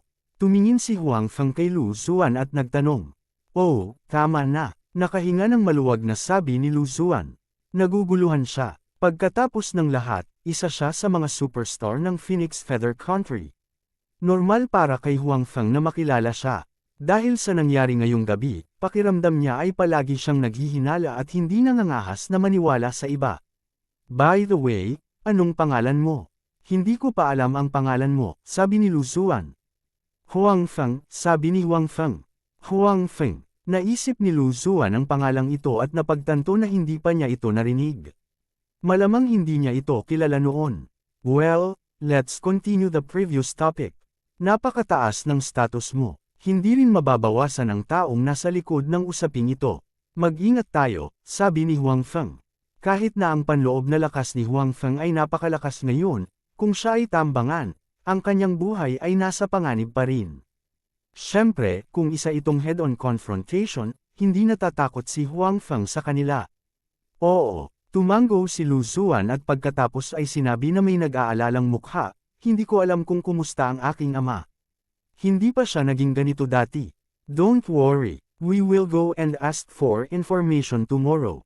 Kung hindi gumana, pupunta kami sa bahay mo, sabi ni Huang Feng. Iyon lang ang paraan, sinabi ni Lu Zuan, ngunit kailangan ko pa ring magpasalamat sa iyo. Okay, wala na akong pasalamatan. Basta huwag mo akong tretuhin na pervert. Sinabi ni Huang Feng, bukod dito, maaaring kailanganin ko ang tulong ng iyong ama sa hinaharap. Si Huang Feng ay nag-iisip tungkol sa pagnenegosyo. Sa oras ng kaguluhan, pipiliin niyang kontrolin ang sarili niyang kapangyarihan. Ngunit sa panahon ng kapayapaan, wala siyang ibang magagawa kundi ang humanap ng tagapagtaguyod. Ang ama ni Lu Zuan ay malinaw na isang mahusay na kandidato. Nailigtas ni Huang Feng ang kanyang anak, kaya hindi dapat maging mahirap para sa kanya na tulungan si Huang Feng alang-alang sa kanyang anak. Kabanata 1496. Ang mga salita ni Huang Feng ay medyo napahiya kay Lu Zuan. Kung tutuusin, noon pa man ay si Huang Feng ang tumulong sa kanya, at itinuring niya lamang siyang pervert. Ngayong naisip niya ito, talagang napahiya siya. Sige, pahinga muna tayo, sabi ni Huang Feng. Gayunpaman, nakatayo pa rin si Lu Zuan sa tabi ng kama, at may kaunting pag-aalinlangan at pagpupumiglas sa kanyang mukha. Naunawaan ni Huang Feng ang nangyayari sa isang sulyap. Sa kama ka matulog, sa sofa ako matutulog, sabi ni Huang Feng. Bagamat sa kanyang kasalukuyang pagpipigil sa sarili, kahit nakahiga siya sa kaparehong kama ni Lu Zuan, napigilan pa rin niya ang kanyang sarili mula sa anumang bagay na wala sa linya. Gayunpaman, kung tutuusin, ngayon lang niya nakilala si Lu Zuan. Normal lang na hindi siya naniniwala sa kanya. Bukod dito, kung ang ganitong uri ng bagay ay lumaganap, ito ay magiging mabuti para sa reputasyon ni Lu Zuan. Tumingin si Lu Zuan kay Huang Feng nang may pasasalamat at sinabing, "Oh, sa sofa ako matutulog." Okay, don't argue. You sleep on the bed, I'll sleep on the sofa. Wala naman akong problema matulog kahit saan. Si Huang Feng ay bumangon na sa kama at umupo sa sofa. Sa gabi, kailangan niyang magtanim, kaya ganoon din talaga saan man siya matulog. Saglit na nag-alinlangan si Lu Zuan, ngunit humiga pa rin sa kama. Nandoon pa rin ang init na iniwan ni Huang Feng ngayon sa kama, na nagparamdam sa kanya ng kaunting kakaiba at medyo napahiya. Gayunpaman, wala siyang sinabi. Bukod dito, tinakpan niya ang katawan ng kubrekama at hindi niya hinubad ang bath towel sa katawan. Dahil walang damit sa ilalim ng bath towel, hindi siya naglakas loob na matulog ng hubot-hubad. Tumingin si Huang Feng kay Lu Zuan, na napakaingat sa kama, at inisip ang kanyang performance sa set ngayon. Palagi niyang nararamdaman na medyo kakaiba ang performance niya before and after. Gayunpaman, normal na sa kanya ang pag-uugali ng isang batang babae kapag bigla siyang nakatagpo ng ganoong bagay. Hindi na ito inisip ni Huang Feng. Sa halip, ipinikit niya ang kanyang mga mata at nagsimulang magnilay. Noong ginagamit niya ang water ball technique para labhan ang kanyang mga damit sa banyo, biglang napagtanto ni Huang Feng na minsan ay kapaki-pakinabang ang magic. Gayunpaman, habang lumalaki ang kanyang panloob na lakas, natutunan niya ang higit pa at higit pang kung fu. Kaya naman, pinabayaan niya ang mahika. Ngayon ay tila napakakapakipakinabang pa rin ang magic, at dapat niya itong bigyang pansin. Upang madagdagan ang kapangyarihan ng mahika, ang pagmumuni-muni ay mahalaga. Hindi lamang maaaring mapataas ng pagmumuni-muni ang mana sa katawan ng isang tao, ngunit higit sa lahat, ang pagmumuni-muni ay maaari ring magpapataas ng lakas ng pag-iisip ng isang tao. Ang isang taong may mataas na lakas ng pag-iisip ay natural na makakagamit ng mas malakas na mahika sa ilalim ng parehong dami ng mana. Bukod dito, mas mahusay nilang magagamit ang lahat ng uri ng mahika. Si Lu Zuan ay nakahiga sa ilalim ng kumot at itinago ang kanyang buong katawan, tanging ang kanyang ulo ay inilantad. Curious niyang tinitigan si Huang Feng, hindi alam kung ano ang ginagawa ni Huang Feng. Nagtatanim kaya siya? Ang mga tao sa TV ay naglilinang ng ganito, ngunit maaari din ba nilang linangin sa katotohanan? Nagtataka si Lu Zuan. Si Lu Zuan ay nakapag-film ng maraming drama, at hindi dahil hindi pa siya nakakapag-film ng isang period drama, kaya alam niya na ang mga taong iyon sa mga period drama ay nilinang tulad ni Huang Feng. Gayunpaman, sa katotohanan, hindi pa niya narinig ang tungkol sa gayong tao. Kung hindi niya kilala ang isang taong may katayuan niya, kung gayon ay hindi dapat magkaroon ng ganoong tao sa mundong ito. Gayunpaman, ngayong nakita niya ang mga kilos ni Huang Feng at naisip niya ang kanyang pagganap sa hotel, nagsimulang mag-alinlangan si Lu Zuan kung tama ang kanyang nakaraang paghatol. Kung si Huang Feng ay isang ordinaryong tao, paano siya makakakilos ng ganoon kabilis? Bukod dito, ang kanyang reaksyon at obserbasyon ay mas mahusay kaysa sa mga ordinaryong tao. Ito ay malinaw na naiiba sa mga ordinaryong tao. Medyo nabigla si Lu Zuan kay Huang Feng. Kung patuloy mo akong titignan ng ganito, mali ang pagkakaintindi ko na gusto mo ako. Biglang tumunog ang boses ni Huang Feng na nagbigay ng takot kay Lu Zuan. Pakiramdam ni Lu Zuan ay parang nahuli siyang nakasilip, at medyo nahihiya ang kanyang mukha. Gayunpaman, nang makita niyang hindi iminulat ni Huang Feng ang kanyang mga mata, medyo na-relax siya. Gayunpaman, napaka-curious pa rin ni Lu Zuan tungkol sa kung paano malalaman ni Huang Feng na sinisilip siya nito ng nakapikit. Ito ay dapat na isang ligaw na hula. Napaisip si Lu Zuan sa sarili. Gayunpaman, sa mga salita ni Huang Feng, huminto si Lu Zuan sa pagsilip kay Huang Feng. Ipinikit ni Huang Feng ang kanyang mga mata at natulog. Sa oras na ito, kung mag-isa lang siya, baka hindi siya makatulog dahil sa nangyari kanina. Gayunpaman, sa oras na ito, si Huang Feng ay nasa kanyang tabi, na nagpaparamdam sa kanya na ligtas siya. Dagdag pa nito, natakot siya noon, at pagod sa pag-iisip, kaya hindi nagtagal ay nakatulog siya. Nang tumunog ang pantay na paghinga ni Lu Zuan, binuksan ni Huang Feng ang kanyang mga mata at sumulyap kay Lu Zuan. Bahagya siyang ngumiti, at saka pumikit para muling magnilay. Kinaumagahan, gumawa ng tunog si Qingshan at pagkatapos ay binuksan ang kanyang mga mata. Nang makita niya si Huang Feng sa sofa sa tapat niya, natigilan siya sandali, pagkatapos ay naghanda na sumigaw. Buti na lang at naalala niya ang nangyari kagabi kaya nabara sa bibig niya ang mga sisigaw niyang salita.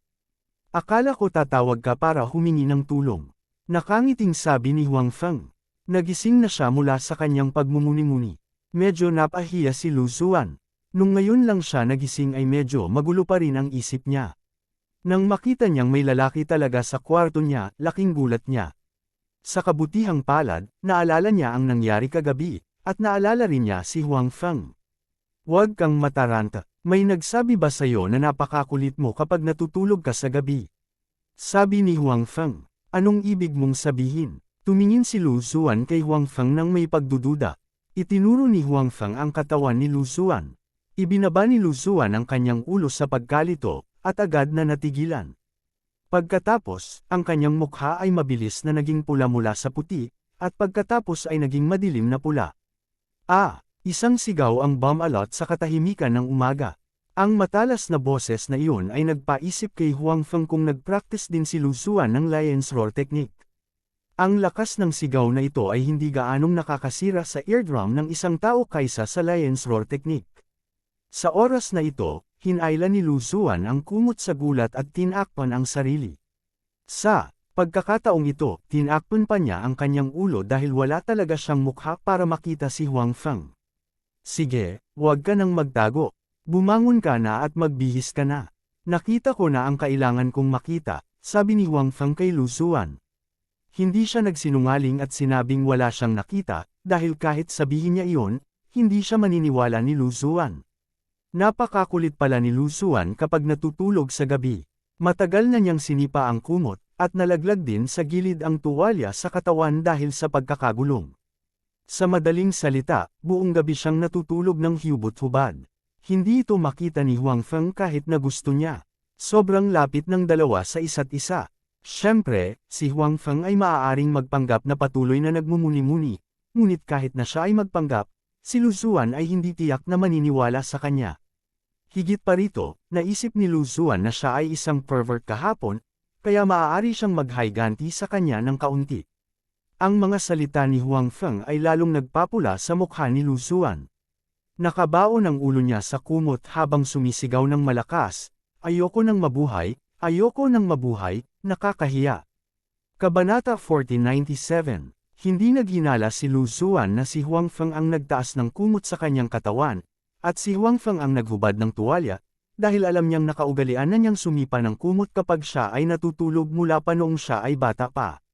Makalipas ang maraming taon, hindi niya ito nagawang baguhin. Gayunpaman, natutulog siyang mag-isa, kaya kahit ganoon ang ugali niya ay wala siyang pakialam. Anyway, walang makakakita nito.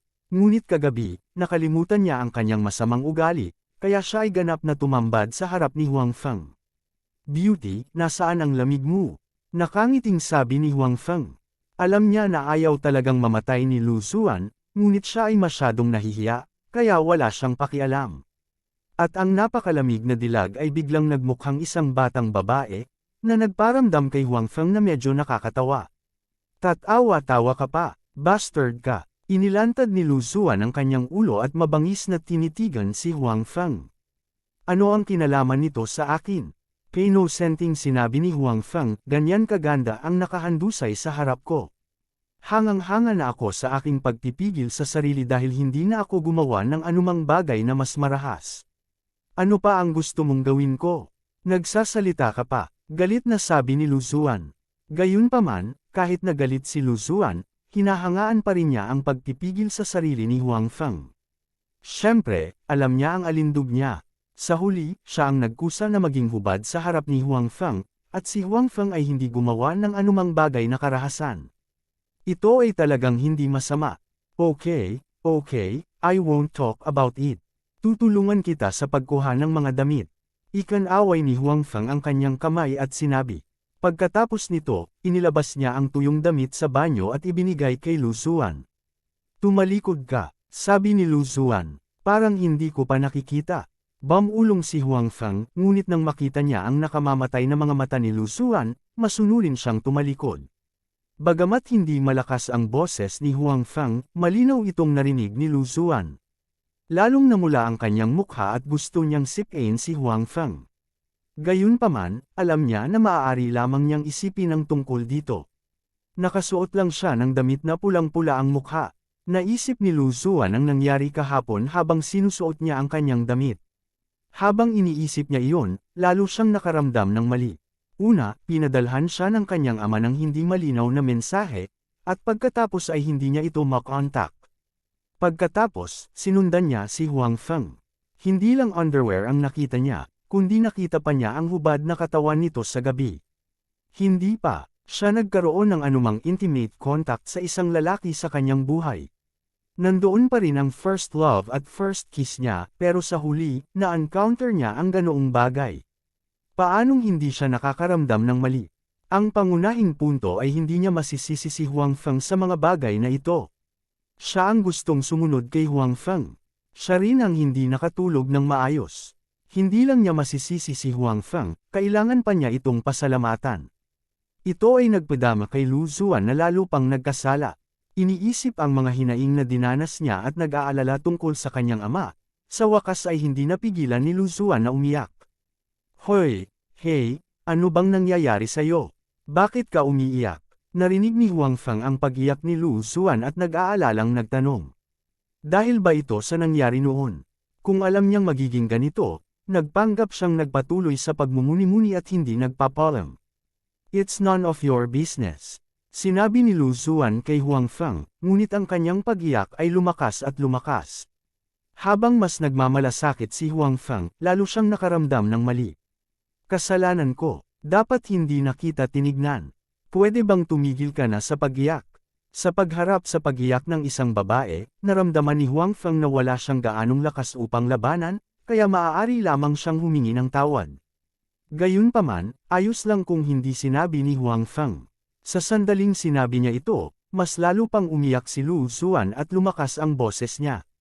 Okay, mas mabuting tumahimik na lang ako. Nakita ni Huang Feng na habang sinasabi niya, mas lalong umiyak si Lu Zuan, kaya matalino siyang itinikom ang kanyang bibig at hindi na naglakas loob na magsalita pa. Gayunpaman, kahit na maraming babae si Huang Feng, hindi pa rin niya naiintindihan ang sikolohiya ng kababaihan. Ngayong hindi niya ito sinabi, naramdaman ni Lu Zuan na dapat maramdaman ni Huang Feng na siya ay nakakainis at hindi makatwiran, kaya ayaw niyang pakialaman siya. Sa ganitong paraan, lalo siyang nalungkot at lalo pang umiyak. Hoy, huwag kang umiyak. Kapag umiyak ka ulit, gagawin kita. Nakita ni Huang Feng na hindi siya maaaring maging malambot o manahimik, kaya kailangan niyang pumili ng isang mahigpit na banta. Ang hindi inaasahan ni Huang Feng ay medyo nahuhumaling na si Lu Zuan. Sa pagharap sa banta niya, hindi na siya natakot. Sa halip, sumigaw siya at sinabing, "Halika, kung may kakayahan ka, halika." Naramdaman na lang ni Lu Zuan na iiwan siya ni Huang Feng at naramdaman niyang hindi siya makatwiran. Ngayong sinabi ito ni Huang Feng, mas naisip niya iyon. Gayunpaman, hindi siya pinayagan ng kanyang pagmamataas. Sa halip, may sinabi siya kay Huang Feng. Pinipilit mo ako. Kung pinilit mo ako sa isang sulok, kaya kong gawin ang lahat. Medyo nagalit din si Huang Feng. Sa simula, tinulungan niya siya dahil sa kabaitan. Sa huli, umiyak siya ng madaling araw ng walang dahilan. Kahit anong paghingi niya ng tawad, wala namang silbi. Para bang may utang ito sa kanya. Tara, nandito lang ako. Kung hindi ka maglakas loob, hindi ka lalaki. Histeryosong sigaw ni Lu Zuan. Sige, ipapaalam ko sa'yo kung lalaki ako o hindi. Diretsyong lumingon si Huang Feng. Bago pa makapag-react si Lu Zuan, tinatakan na niya ang kanyang mga labi. Pagkatapos noon, itinapon niya ang mga damit na hindi niya nasuot at itinulak siya sa kama. Idiniin din niya ang sarili sa ibabaw niya. Hindi umaalis sa bibig ng kabilang partido ang kanyang mga labi. Bukod dito, hindi rin idle ang kanyang mga kamay. Natigilan si Lu Zuan sa mga kilos ni Huang Feng. Pagkatapos, napagtanto niya na hinalikan siya ni Huang Feng at sinamantala rin ni Huang Feng. Gayunpaman, ang lahat ng ito ay tila dulot ng kanyang sarili. Humalik sandali si Huang Feng, pagkatapos ay nagkusa na umalis sa mga labi ni Lu Zuan. Tumingin ito sa kanya at sinabing, "Ngayon alam mo na kung lalaki ako o hindi, tama?" Hindi sumagot si Lu Zuan. Sa mga oras na ito, hindi pa rin niya lubos matanggap na wala na ang kanyang unang halik, at nakapatong pa rin sa kanya ang lalaking iyon. "Hoy, tanga ka ba?" Tanong ni Huang Feng. "Hinalikan mo ako." Nagtatakang tanong ni Lu Zuan kay Huang Feng. "Tama, hindi mo ba ako hiniling na patunayan?" Sinabi ni Huang Feng, "Kung hindi ka pa rin sigurado kung lalaki ako o hindi, mas mapapatunayan ko pa ito. Hinalikan mo talaga ako." Tulala na sabi ni Lu Zuan. Mabilis na hinalikan ni Huang Feng si Lu Zuan sa bibig at sinabing, "Ngayon sigurado ka na sa akin, tama?" Sa oras na ito, ganap na tumugon si Lu Zuan. Nababalot ng hiya ang buong mukha niya. Pakiramdam niya ay nag-iinit ang buong mukha niya. Wala siyang pakialam sa pag-iyak kanina. Naramdaman na lang niya na tinutunaw na siya ng init mula sa katawan ni Huang Feng. Kabanata 1498. Bumangon ka muna, mahinang sabi ni Lu Zuan. Napakahiya niya. "Iiyak ka pa ba?" Tanong ni Huang Feng. "Hindi na ako iiyak," sabi ni Lu Zuan. "Mabuti naman." Matapos makakuha ng positibong sagot, desididong bumangon si Huang Feng mula sa katawan ni Lu Zuan. Gayunpaman, hindi niya namamalayan na dinilaan pa rin niya ang kanyang mga labi, na parabang ninanamnam niya ang lasa. Ang aksyon ni Huang Feng ay nakita ni Lu Zuan. Lalo siyang nahiya at hindi naglakas loob na itaas ang ulo. Naiisip niya tuloy ang paghalik sa kanya ni Huang Feng. Nakapagtataka, si Lu Zuan ay tila hindi masyadong galit. Hindi man lang siya nakaramdam ng mali. Dati, pakiramdam niya ay nakita siya ni Huang Feng. Bukod dito, nag-aalala siyang baka iwanan siya ni Huang Feng. Kung gayon, mas magiging walang magawa siya. Ngunit ngayon, pagkatapos siyang halikan ni Huang Feng, kumalma ang puso ni Lu Zuan. Kahit siya ay naramdaman niyang kakaiba ito. Dahil siguro sa underwear incident at sa sleeping incident, nagbago ang impresyon niya kay Huang Feng. Bilasan mo magbihis ka, lumabas tayo at magtanong-tanong. Nakita ni Huang Feng si Lu Zuan na tulala, kaya kailangan niyang paalalahanan ito. Okay, masunerang tumugon si Lu Zuan. Sa pagkakataong ito, hindi man lang niya pinaalalahanan si Huang Feng na lumingon. Bagamat medyo nahihiya pa siya, maganda ang ugali niya na parang munting asawa. Sinasadyang lumingon si Huang Feng at hindi tumingin. Ngayon lang siya siniil ng halik. Ngayong naisip niya ito, pakiramdam niya ay sobra na iyon. Buti na lang nakita niya ito kanina. Hindi inisip ni Huang Feng na ito ay isang malaking bagay. Gayunpaman, iba ang pagpilit ng halik. Baka spoiled siya kay Yumo at sa iba pa. Nakahanap ng dahilan si Huang Feng para sa kanyang pag-uugali ngayon lang. Hindi niya alam kung papasayahin pa siya ni Su Yamo kung alam niyang ganoon ang iniisip ni Huang Feng. Tapos na ako. Habang nag-iisip si Huang Feng, naisuot na ni Lu Zuan ang kanyang mga damit. Noon lang lumingon si Huang Feng. Nang makitang nakabihis na si Lu Zuan, sinabi ni Huang Feng sa kanya, "Tara na at mag-almusal muna. Pagkatapos nito, tatanungin natin ang iyong ama." Okay, hindi tumutol si Lu Zuan sa pagsasaayos ni Huang Feng. Simpleng kainan ang dalawa sa restaurant ng hotel.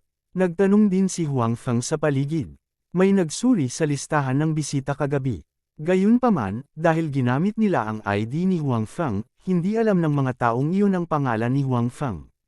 Sa makatuwid, hindi nila alam na si Lu Zuan at Huang Feng ay nananatili rito. Gayunpaman, mula rito, makikita na hindi sumuko ang mga gustong hulihin si Lu Zuan kagabi. Talagang gusto nilang mahuli si Lu Zuan. Tungkol sa usapin ng ama ni Lu Zuan, sina Huang Feng at Lu Zuan ay sinasadyang magtanong tungkol dito sa hotel, ngunit walang balita. Hindi, nagpahuli ang dalawa. Pagkatapos ng almusal, lumabas sila ng hotel at nagpatuloy sa pag-i-inquire tungkol dito sa ibang lugar, ngunit wala pa ring balita. Sa katunayan, ang sitwasyong ito ay normal. Talagang hindi karaniwan ang pagkakakilanlan ng ama ni Lu Zuan. Kung may nangyari sa kanya, tiyak na gagawa ng paraan ang mga nakatataas upang maitago ang bagay na ito. Kapag naramdaman ng mga taong iyon na may lalabas ang balita, malalaman ito ng mga ordinaryong tao sa labas ng mundo. Kung hindi, magiging napakahirap para sa mga ordinaryong tao na malaman ang tungkol sa pinakabagong mga pag-unlad ng mga taong iyon. Sa panahong ito, tumatawag si Lu Zuan sa telepono ng kanyang ama, ngunit walang sumasagot. Matapos silang maabyutan muli ng mga taong iyon, hiniling ni Huang Feng kay Lu Zuan na itapon ang kanyang telepono at huwag nang tawagan ang kanyang ama. Obviously, na-track ang phone niya. Kung itatago niya ito sa kanya, tiyak na magiging madali para sa mga taong iyon na malaman ang partikular na lokasyon. Ano ang dapat nating gawin? Wala man lang balita. Tanong ni Lu Zuan kay Huang Feng. Ngayon na hindi niya makontak ang kanyang ama, si Huang Feng ang kanyang pinakamalaking suporta sa kanyang puso. Maaari lamang siyang humingi ng tulong kay Huang Feng. Dahil sa napakatagal na panahon na hindi niya makontak ang kanyang ama, nadagdagan ang posibilidad na may mangyari. Bilang karagdagan, naabutan siya ng mga taong iyon sa pamamagitan ng lokasyon ng telepono, na maaaring magpaliwanag ng ilang bagay. Sa makatuwid, si Lu Zuan ay nag-aalala at natatakot ngayon.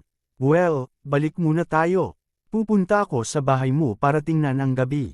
Nag-isip sandali si Huang Feng at sinabi, kung gusto nilang malaman kung ano ang nangyayari, maaari lamang silang gumawa ng inisyatiba upang mag-imbestiga.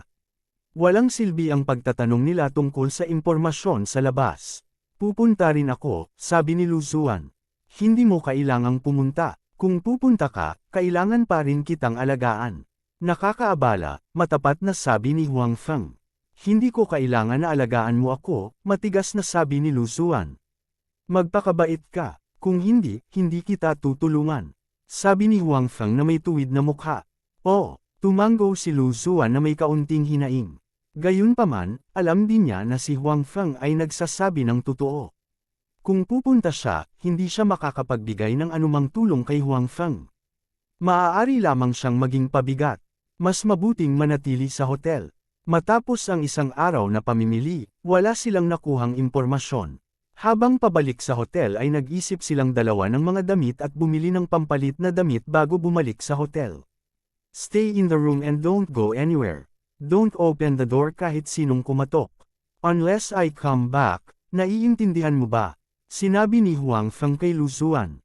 Alam ko, tumango si Lu Zuan at sinabing, mag-ingat ka. Talagang nag-aalala si Lu Zuan kay Huang Feng. Kung talagang may nangyari sa kanyang ama, kung gayon ang bahay ng kanyang ama ay dapat na lubhang mapanganib sa oras na ito. Kung mag-isa si Huang Feng, gaano man siya kakaya, ito ay lubhang mapanganib. Alam ko, tumango si Huang Feng at saka lumabas ng kwarto. Pagkaalis ni Huang Feng, isinara ni Lu Zuan ang pinto at nilock ito mula sa loob. Tai, Huang Feng, huwag mong hayaang may mangyari sa inyong dalawa. Nakahiga si Lu Zuan sa kama at tahimik na nanalangin sa kanyang puso. Pagkaalis ni Huang Feng sa hotel, direktang lumipad siya sa address na ibinigay ni Lu Zuan. Ang gabi ang kanyang pinakamagandang cover, kaya naghintay siya hanggang gabi para pumunta sa bahay ng ama ni Lu Zuan para tingnan. Ang bahay ng ama ni Lu Zuan ay wala sa lungsod na ito, ngunit sa katabing lungsod. Iyon ang kabisera ng Phoenix Feather Country. Ang dalawang lungsod ay daan-daang kilometro ang layo. Naisip ni Lu Zuan na sa oras na dumating si Huang Feng doon, madaling araw na. Walang gaanong oras na natitira. Sa katunayan, dumating si Huang Feng nang wala pang isang oras at diretsyong nakarating sa itaas ng bahay ng ama ni Lu Zuan. Hindi nagmamadaling bumaba si Huang Feng. Sa halip, lumutang siya sa itaas ng bahay at pinagmasdan ang sitwasyon sa ibaba.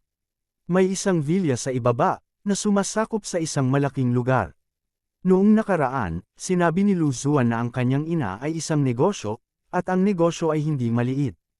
Kasabay ng katayuan ni Lu Zuan sa entertainment industry, napakalinaw na mayaman ang kanyang pamilya. Kabanata 1499, sinubukan din ni Lu Zuan na makipag-ugnayan sa kanyang ina at iba pang mga kamag-anak noon, ngunit walang paraan para makipag-ugnayan sa mga taong ito, kaya labis siyang nag-alala. Ang villa sa ibaba ay madilim sa oras na ito. Wala man lang ilaw, maaaring walang nakatira dito, o ang mga tao sa villa ay nakatulog na. Maaga pa naman sa oras na ito. Medyo maaga pa para matulog ngayon, kaya malamang walang tao sa loob. Gayunpaman, walang silbi ang hulaan lamang. Dapat pumasok si Huang Feng at tingnan. Matapos makahanap ng hindi pangkaraniwan sa kalangitan, nakahanap si Huang Feng ng isang sulok upang mapunta. Pagkatapos ay i-activate ang stealth skill ng thief at lumipat sa villa. Napakatahimik ng paligid. Maliban sa tunog ng ilang insekto, wala nang ibang tunog. Gayunpaman, si Huang Feng ay hindi nang ahas na maging pabaya. Ang mga taong dumating upang hulihin si Lu Zuan noon ay halatang hindi ordinaryong tao. Kung siya ay pabaya, tiyak na dahado siya. Nakalock ang pinto ng villa. Hindi pinili ni Huang Feng na marahas itong sirain. Sa halip, pinili niyang umakyat sa kanto at dumiretso sa balkonahe sa ikalawang palapag. Sa ilalim ng stealth skill ng magnanakaw, hindi siya maaaring umatake o gumamit ng iba pang mga kasanayan. Gayunpaman, halatang hindi binibilang ang pag-akyat, kaya nang makarating si Huang Feng sa ikalawang palapag, siya ay nakatago pa rin. Nakaharap sa isang guest room ang balkonahe sa ikalawang palapag. Pagkalabas ni Huang Feng sa guest room, nakita niya ang ilang pulang tuldok na kumikislap sa sulok ng koridor. Nakatuon ang mga mata ni Huang Feng at nalaman na may ilang taong nakasquat doon na may mga baril sa kanilang mga kamay. Ang mga pulang tuldok ay dapat na ang mga infrared ray sa mga baril. Oo naman, may mga nagtatago sa villa na ito, sabi ni Huang Feng sa sarili nang makita ang sitwasyon. Pagkatapos noon, dahan-dahang nilapitan ni Huang Feng ang mga taong iyon at pinatay silang lahat bago sila makapag-react. Ang mga taong ito ay malinaw na hindi dapat maging mga tao ng ama ni Lu Zuan. Mas malamang nakasabwat nila ang mga taong dumating para hulihin si Lu Zuan. Parang may nangyari talaga sa ama ni Lu Zuan. Maging ang sariling tahanan ay sinira ng mga taong ito. Malinaw, ang sitwasyon ng ama ni Lu Zuan ay hindi optimistiko. Pagkatapos, nalaman din ni Huang Feng na hindi lang iilan ang nagtatago sa villa na ito. Mayroong ilang mga grupo ng mga tao. Bagamat ang mga taong ito ay nagtatago sa mga liblib na lugar, at ang paligid ay napakadilim, madaling nahanap sila ni Huang Feng at pinatalsik silang lahat. Hindi inaasahan ni Huang Feng na napakaraming tao ang nagtatago sa villa kung saan nakatira ang ama ni Lu Xuan. Bukod dito, lahat ay armado. Tila gusto nilang maghintay dito at mahuli ang mga taong gustong pumasok. Ang mga taong ito ay dapat nakasabwat ang mga taong nakahuli sa ama ni Lu Xuan.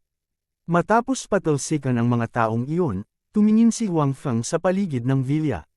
Napakagulo ng villa, at may mga bakas ng pagtalikod nito. Nagkalat sa lupa ang ilang kasangkapan, dekorasyon, at iba pang bagay. Halata naman na baka, may away dito kanina. Gayunpaman, ang huling resulta ay halatang hindi pabor sa ama ni Lu Xuan. Maaaring nahuli dito ang ama ni Lu Xuan at ang ilan pa niyang mga kamag-anak.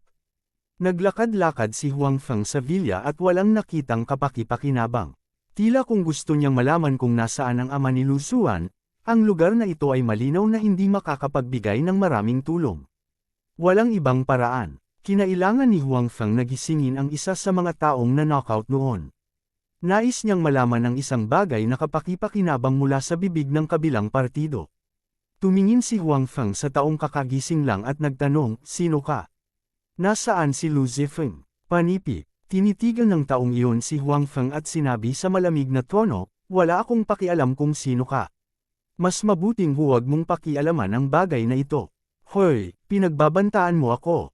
Ngumisi si Huang Feng at sinabing, "Mas mabuting sabihin mo sa akin ang alam mo. Kung hindi, alam mo ang kahihinatnan.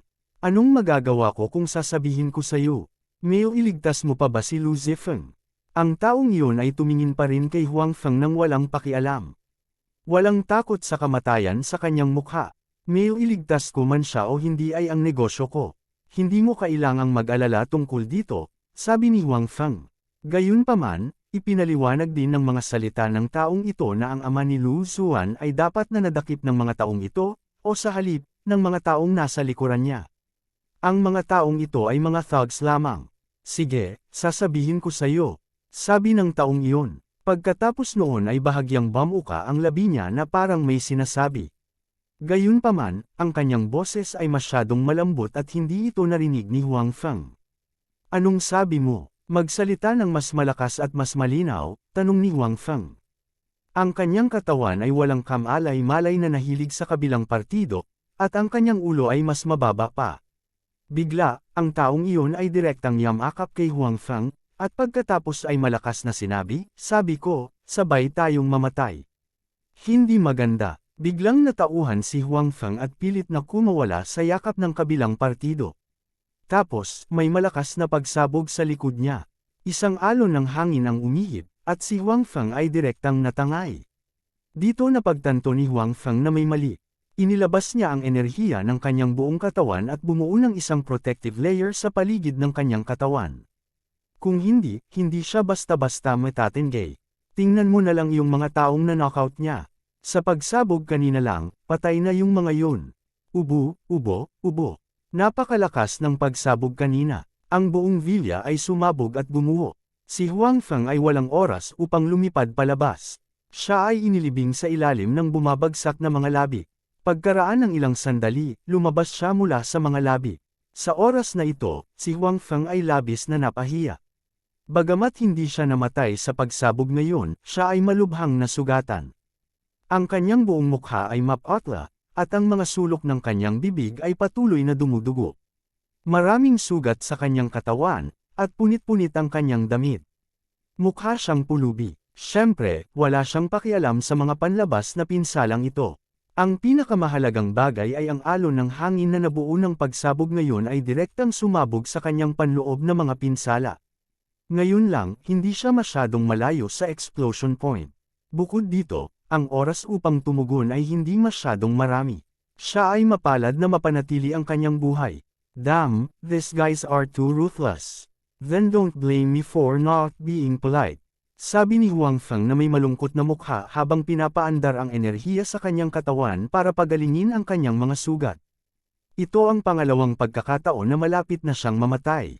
Bagamat iba ito sa huling aksidente sa sasakyan, sa pagkakataong ito ay nasa ibang espasyo. Kahit na namatay siya, hindi iyon tunay na kamatayan. Gayunpaman, mayroon pa rin siyang mga bagay na dapat gawin dito. Bukod dito, ang pakiramdam ng kamatayan ngayon ay masyadong totoo. Ito ay lubos na ikinagalit ni Huang Feng. Sa orihinal, ayaw niyang patayin ang mga taong iyon, ngunit ang mga taong iyon ay gustong patayin siya ng higit sa isang beses, kaya hindi niya kailangang maging magalang sa kanila. Kabanata 1500. Malinaw, ang mga bombang iyon ay naiset up ng maaga sa villa ng pamilya Lo. Gusto nilang patayin ang mga taong pumunta dito. Gayunpaman, malinaw na ito ang kanilang backup na plano. Gusto nilang hulihin siya ng buhay. Kapag wala ng pag-asa na mahuli siyang buhay ay gagamitin nila ang huling paraan. At ito mismo ang halos kumitil sa buhay ni Huang Feng. Bilis, nasa harap lang. May pasabog dyan. Baka may sumingit. Seal this place and don't allow anyone to enter or leave. Papatayin agad ang mga violators. No need to ask for permission. Habang ginagamot ni Huang Feng ang kanyang mga sugat sa junk pile, sunod-sunod na dumaan ang mga sasakyan. Palakas ng palakas ang ingay. At mula sa kanilang mga paulit-ulit na salita, alam ni Huang Feng na ang mga taong ito ay kasabwat sa mga taong iyon ngayon lang. Bukod dito, ang mga taong ito ay dumating na may masamang intensyon. Gusto nila siyang patayin. Kung ganoon ay huwag mo akong sisihin sa pagiging masungit. Ang mga mata ni Huang Feng ay kumislap na may nagbabantang kislap. Siya ay pinaplano lamang laban. Kung hindi dahil sa kanyang malalim na nigong, namatay na siya. Ngayong si Huang Feng ay naghahanap ng mapaglalabasan ng kanyang galit, ang mga taong ito ang nagkusa na ihatid ang kanilang mga sarili sa kanya. Si Huang Feng ay natural na hindi magiging magalang sa kanila. Lumipad palabas ng junk pile si Huang Feng nang may mahinang pagtalon. Pagkatapos noon ay pumunta siya sa kinaroroonan ng mga taong iyon. Direkta siyang tumalon sa huling sasakyan mula sa isang madilim na sulok. Sinota, agad na napansin ng mga tao sa kotse si Huang Feng, isang hindi inanyayahang bisita. Ang isa sa kanila ay nagtanong, habang ang iba ay agad na nakatutok ang kanilang mga baril kay Huang Feng. Hindi tumigil si Huang Feng. Direkta siyang pumagitna sa mga taong iyon at ginamit ang Tianshan Plum Hand. Bago pa makapag-react ang mga taong iyon, ang mga sandata sa kanilang mga kamay ay nasa kamay na ni Huang Feng. Patuloy na hinayla ni Huang Feng ang gatilyo, pinatay ang lahat ng tao sa kotse. Matapos mamatay ang driver, nawalan ng kontrol ang sasakyan at bumangga sa malaking puno. Sa isang putok, ang kotse ay deform. Tumayo si Huang Feng sa likod ng abandonadong sasakyan, tumingin sa nasusunog na sasakyan, at bamulong, ang mga taong papatay sa iyo. Bilis, may umatake mula sa likod. Tumalikod ang lahat, may sneak attack from behind. Patayin mo siya, mag-ingat ka. Napansin din ng mga nasa harap ang sitwasyon sa likod nila. Tumalikod sila at sumugod kay Huang Feng. Napakadilim ng langit. Hindi nila alam kung gaano karaming tao si Huang Feng at kung nasaan si Huang Feng. Maaari lamang silang umasa sa kanilang sariling paghuhusga at patuloy na bumaril sa mga kaina-hinalang lugar. Biglang lumipad ang mga bala, at tuluyang nabasag ang katahimikan ng hating gabi. Hehe, lumutang si Huang Feng sa hangin, tinitingnan ng walang utak na mga tao na bumaril kung saan-saan, hindi siya nagmamadali. Hindi akalain ng mga taong ito na nasa himpapawid ang kanilang kalaban, dahil medyo maluwang ang lugar na ito, maliban sa ilang maliliit na puno. Puro damuhan ang paligid, kaya sa tingin nila, imposibleng nasa himpapawid ang kalaban. Nang halos matapos na ang pagbaril ng mga tao sa ibaba ay tila gusto nilang makita ang sitwasyon. Bumaba si Huang Feng mula sa langit, lumingon sa mga tao. Ang baril sa kanyang kamay ay patuloy na kumukuha ng gatilyo. Isa-isang bumagsak ang mga iyon. Hindi man lang nila nakita ng malinaw ang hitsura ni Huang Feng bago sila bumagsak. Gumamit ng baril si Huang Feng dahil ayaw niyang ipaalam sa mga taong nasa likod ng mga taong ito ang kanyang lakas. Dahil nakipag-away na siya sa mga taong ito, natural na gustong mapanatili ni Huang Feng ang kanyang lakas. Alam ba ng kabilang partido ang kanyang sitwasyon? Pagkatapos ay tiyak na mag-aayos sila ng mas masusing plano para harapin siya, na halatang hindi pabor. Sa kabutihang palad, sa tulong ng baril at mabilis na paggalaw ni Huang Feng, wala ni isa sa kanila ang makakatakas sa kapalaran ng kamatayan. Lahat sila ay nakahandusay sa lupa. Nakakamatay na tahimik ang paligid. Tanging ang dumadagandong na tunog ng makina ng sasakyan ang maririnig. Medyo maluwag pa rin ang paligid ng villa ni Lu Zifeng, kaya walang dumating ngayon. Siyempre, posible rin na may nakarinig ng putok ng baril dito, ngunit hindi naglakas loob na lumapit. Matapos patayin ng mga taong ito, muling bumangon sa himpapawid si Huang Feng, naghahanda na lumipad pabalik sa hotel. Wala siyang masyadong ani ngayong gabi. Noong una, gusto niyang mahuli ang isang tao upang magtanong, ngunit sa huli, siya ay nagalit at pinatay silang lahat. Hindi nagtagal, dumating si Huang Feng sa itaas ng hotel. Hahanap na sana si Huang Feng ng mapupuntahan, bigla niyang nakita ang isang grupo ng mga tao na nakasuot ng kaparehong damit ng mga taong nakita niya ngayon. Dinala nila ang isang tao sa isang kotse, at pagkatapos ay mabilis na yumandar ang sasakyan. Sa paligid ng hotel, maraming tao ang nanunood ng palabas. Nanliit ang mga mata ni Huang Feng, dahil bagamat hindi niya nakita ang hitsura ng taong kakasakay lang sa kotse, pamilyar siya sa mga damit. Kagabi, personal niya itong hinugasan. Ang taong iyon ay si Lu Zuan. Hindi ko inaasahan na pupunta talaga sila dito. Malamig na bamantong hininga si Huang Feng. Siya at si Lu Zuan ay napakaingat na, ngunit sa huli, natagpuan pa rin sila ng kabilang partido. Hindi nag-atubili si Huang Feng. Direkta niyang inilabas ang baril sa kanyang kamay at itinutok kay Lun Tai. Gusto niyang pasabugan si Lun Tai at iligtas si Lu Zuan. Gayunpaman, mabilis na binitawan ni Huang Feng ang ideyang ito at iniligpit ang baril. Si Huang Feng ay orihinal na gustong hanapin ang pugad ng mga taong ito, ngunit ang mga taong ito ay medyo matigas ang ulo, kaya walang ibang paraan. Ngayong nahuli ng mga taong ito si Lu Zuan, dapat na nila itong dalhin sa pugad. Kailangan lang niyang sundan ang mga ito, at may iligtas siya nito sa problema sa paghahanap sa kanya. Bukod dito, dahil pinili nilang hulihin si Lu Zuan ng buhay, hindi pa rin nasa panganib si Lu Zuan sa maikling panahon, kaya hindi na siya masyadong mag-alala. Sa makatuwid, hindi lumapag si Huang Feng, ngunit sinundan niya ang sasakyan sa himpapawid. Gusto niyang makita kung saan sila pupunta.